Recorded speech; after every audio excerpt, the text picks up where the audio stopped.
Hi! நானே தான் திரும்பவும் வந்துட்டேன். இன்றைக்கி ஒரு சூப்பர் தகவலோடு வந்திருக்கிறேன். அதாவது இந்த உலகத்தில் நிறைய விஷயங்கள் நம்மளை மயக்கிடும். நம்மளை அறியாமலே அதில் மயங்கி விழுந்து நம்மளோட வாழ்க்கையை இழந்துடுவோம். அழகான ஃப்ளவர்லாம் பார்த்துருப்பீங்க. வெளியில் பார்க்குறதுக்கு அழகாக இருக்கும். அந்த ஃப்ளவர் என்ன பண்ணுன்னா, பூச்சிகளை எப்படியாவது கவர்ந்து இழுக்கணும் அப்படிங்கிறதுக்காக வெளிப்புற தோற்றத்தில் அப்படி இருக்கும். அது பளபளப்பாக அழகாக இருக்கிறத பார்த்துட்டு இந்த பூச்சிங்க எல்லாம் அப்படியே மயங்கி அந்த ஃப்ளவரில் போய் உட்காந்தோடனே அந்த ஃப்ளவர் அப்படியே அந்த இதழ்களெல்லாம் மூடி அந்த பூச்சை நெருக்கி கொண்டு தின்னுடும். அந்த பூ போல் நம்மளுடைய வாழ்க்கையில் சில மனிதர்களும் அந்த இதழ்கள் எப்படி பளபளப்பாக அழகாக இருக்குதோ அதுபோல் தங்களை பளபளப்பாக அழகாக காட்டிப்பாங்க பல விஷயங்கள் மூலமாக. அது தெரியாமல் சில மனிதர்கள் பூச்சி போல் அவங்களோட வலையில் போய் விழுந்துருவாங்க. அப்பா மாட்டிக்கிட்டாண்டா லக்கான்னு அவங்கள பிடிச்சி சாப்பிட்ருவாங்க அந்த பூ போல் இருக்கிற மனிதர்கள். நம்ம சேனலில் ஆல்ரெடி இது மயக்கும் உலகம், மயங்கிடாதீங்க மக்களேன்னு சொல்லி ஒரு வீடியோ போட்டிருக்கிறேன். அதில் இதை பற்றி சொல்லியிருப்பேன், எப்படி மக்கள் மயங்குறாங்க. அதில் 2 விஷயம் சொல்லியிருப்பேன். கடவுள்களோட பேர்களை வச்சு மக்களை மயக்கி அவங்கள சுரண்டி சாப்பிட்றாங்க சில மனிதர்கள் அப்படின்னு சொல்லியிருப்பேன். அது மட்டும் இல்லாமல் இந்த மது பழக்கத்தில் போய் மனிதர்கள் எப்படி விழுந்து அவங்களோட வாழ்க்கையே இழக்கிறாங்க, அந்த மது தர போதையில் மாட்டிக்கிறாங்கன்னு 2 உதாரணங்கள் சொல்லியிருப்பேன். இந்த வீடியோவில் மக்கள் இன்னொரு விதத்துலேயும் மயங்குறாங்க, அந்த பூ போல மனிதர்கள் எப்படி மயக்கிறாங்க அப்படிங்கிறத சொல்ல போகிறேன். அந்த மலர்களுக்கு எப்படி அழகான இதழ்கள் இருக்குதோ அந்த பூச்சிகளை கவர்ந்து கொள்றதுக்கு, அதுபோல் சில மனிதர்களுக்கு இனிப்பான பேச்சு இருக்கும். ஸோ அந்த இனிப்பான பேச்சின் மூலம் மற்ற மனிதர்களை அவங்க கவர்ந்து இழுத்து அவங்களோட சுய லாபத்துக்காக அவங்கள பயன்படுத்திப்பாங்க. இதுக்கு மிகச்சிறந்த உதாரணம் நம்ம ஊரில் இருக்கிற அரசியல்வாதிகள். அவங்க ஓட்டு வாங்குறதுக்காக என்ன பண்ணுவாங்க, இப்போ ஒரு இடத்துல பெரும்பான்மையான மக்கள் இருக்காங்க ஒரு ஜாதியில் அப்படின்னா, அந்த பெரும்பான்மையான மக்களை கவர்ந்து இழுக்கிறதுக்காக சிறுபான்மையான மக்களை பற்றி குறை சொல்கிறதும், அவன்லாம் உனக்கு கீழே நீ அவனை ஆளணும் அப்படிங்கிறதா இருக்கட்டும். ஸோ இது போல் மக்களை ட்ரிகர் பண்ணுவாங்க. அப்போ இந்த மக்கள் அவங்களோட இனிப்பான பேச்சில் மயங்கி விழுந்து, ஆமாம் இவர் சொல்கிறது தான் சரி, அப்போ இவருக்கு நம்ம ஓட்டு போட்டால் நம்மலாம் நல்லா இருக்கலாம் அப்படிங்கிறது மாரி அந்த தலைவரோட பேச்சில் மயங்கி விழுந்து இந்த சிறுபான்மை மக்களை ஒடுக்குவாங்க. ஆனால் அவங்கள ஒடுக்கி அழிச்சதுக்கப்புறம் கடைசியில் இவங்க மட்டும்தான் இருப்பாங்க. அப்போது அந்த தலைவர்கள் இவங்களுக்கு நல்லது செய்வாங்களா அப்படின்னு பார்த்தீங்கன்னா எந்த நல்லதும் செய்ய மாட்டாங்க. அடுத்தது இவங்களுக்குள்ளே எப்படி சண்டையை மூட்டி விடலாம் அப்படிங்கிற நோக்கத்திலே திங்க் பண்ணுவாங்க.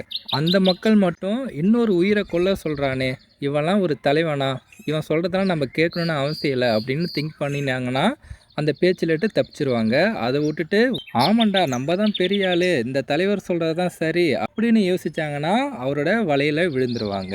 இது போல் தலைவர்களோட பேச்செல்லாம் கேட்டிங்கன்னா வச்சுக்கிங்களேன், அவர் நிறைய இனிப்பான கதைகள் ஜோக்கெலாம் சொல்லுவார். சொல்லி கடைசியில் வந்து எங்கே முடிப்பார், அந்த சிறுபான்மை மக்களை நம்ம அழிச்சாகணும் அப்படிங்கன்னு முடிப்பார். அப்போது நம்ம இவ்வளோ கதைகள் ஜாலியாக கேட்டு வந்தோம் இல்லையா, அப்போ நம்ம மனம் வந்து ஈஸியாக அந்த தலைவர் சொல்கிறது தான் உண்மை அப்படின்னு நம்பிடும். நம்ம அந்த கதைகளை கேட்டு ரசித்து ருசித்தாலும் கடைசி அந்த தலைவர் என்ன சொல்லி முடிக்கிறாரு அப்படிங்கிறதுல கவனமாக இருக்கணும். கவனம் இல்லாமல் இருந்துட்டோன்னு வச்சிங்களேன், நம்மளை ஈஸியாக அவங்க கவர்ந்து அவங்களோட சுய லாபத்துக்கு யூஸ் பண்ணிடுவாங்க. இப்படி அரசியல் தலைவர்கள் மட்டும் கிடையாது, நம்ம அன்றாட வாழ்க்கையில் நம்ம கூட பயணிக்கிற சில மனிதர்களே நல்ல இனிப்பான கதைகளை சொல்லி நம்மளை மேனிப்புலேட் பண்ணி அவங்களோட சுய லாபத்துக்கு யூஸ் பண்ணுவாங்க. உதாரணத்துக்கு என்னோட வாழ்க்கையிலே இதை நான் பார்த்தேன். ஒரு சொத்து தகராறு வந்துச்சு. அதில் நான் பேரை சொல்ல விரும்பலை. ஆல்ஃபா என்கிற நபர் பீட்டாவோட சொத்தை வாங்க நினைக்கிறாரு. அப்போது சொத்து வாங்குறதுக்கு சிண்டு இவ்வளோ அப்படின்னு பேசுவாங்க இல்லையா, அதில் ஒரு தகராறு வந்துடுது. ஃபஸ்ட்டு ஏற்கனவே இந்த ஒரு சிண்டு இவ்வளோ தான் விலை அப்படின்னு பேசி முடிச்சுட்டு போயிடுறாங்க. ஓகே அதுக்கு நாங்கள் உடன் போடுறோன்ட்டு போயிடுறாங்க. அப்புறம் என்ன ஆகுதுன்னு பார்த்தீங்கன்னா, அந்த சிண்டோட விலையில் பீட்டாவுக்கு ஒரு முரண்பாடாக வருது. நான் வந்து இந்த இடத்த கொடுக்க மாட்டேன் அப்படின்னு பீட்டா ஆல்ஃபா கிட்ட சொல்லிடுறாரு. உடனே ஆல்ஃபாவுக்கு கோவம் வந்துடுச்சு. ஏற்கனவே தான் நீ சொன்னல நீ இந்த விலைக்கு தரேன்னு தானே சொல்லிவிட்டு அப்புறம் ஏன் திரும்ப மாற்றி பேசுகிறேன்னு கோவம் வந்துச்சு. அதனால் இந்த ஆல்ஃபா வந்து அந்த பீட்டாவை எப்படியாவது பேசணும் அப்படிங்கிறதுக்காக காமா கிட்ட போகிறாரு. காமாவுக்கு போய் தண்ணியெல்லாம் வாங்கி போட்டு, இங்கே பாரு இது போல் என்னை பீட்டா ஏமாற்றிட்டான், அவனை என்ன பண்ணுறதுன்னு தெரில, நீ தான் வந்து நியாயம் கேட்கணும் அப்படி இப்படின்னு அந்த காமாவை உசுப்பேற்றி விட்டுறாரு.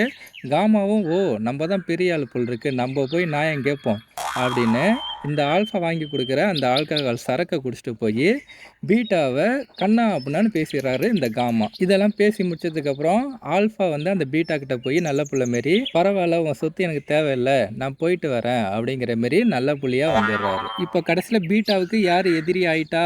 காமா தான் எதிரி ஆயிட்டாரு. ஏன்? ஆல்ஃபா வந்து காமாவை மேனிப்புலேட் பண்ணிட்டாரு, அது இதுன்னு நிறைய கதைகளை சொல்லி நீ தான் பெரிய ஆளுன்னு அவரை உசுப்பேத்தி விட்டு சரக்கு வாங்கி கொடுத்து பீட்டாவை பேச வச்சு அதன் மூலம் அவரோட வெறியை தீர்த்துக்கிறாரு. இப்போ ஆல்ஃபா எப்படி நல்லவர் ஆனார் பார்த்தீங்களா?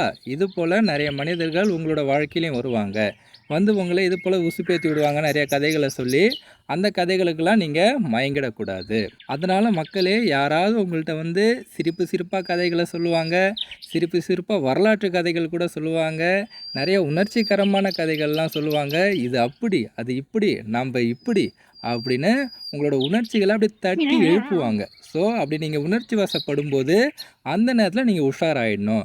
இந்த மனிதர் ஏன் நம்மக்கிட்ட இதை சொல்கிறாரு, இதனால் இவருக்கு என்ன லாபம், இதனால் நம்மளுக்கு என்ன லாபம் அப்படின்னு நீங்கள் யோசித்து கரெக்டாக முடிவு எடுத்தீங்கன்னா அவர் மேனிப்புலேட் பண்ணுறதுலேட்டு நீங்கள் தப்பிச்சிடலாம். அதனால் இது மயக்கும் உலகம், மயங்கிடாதீங்க மக்களே.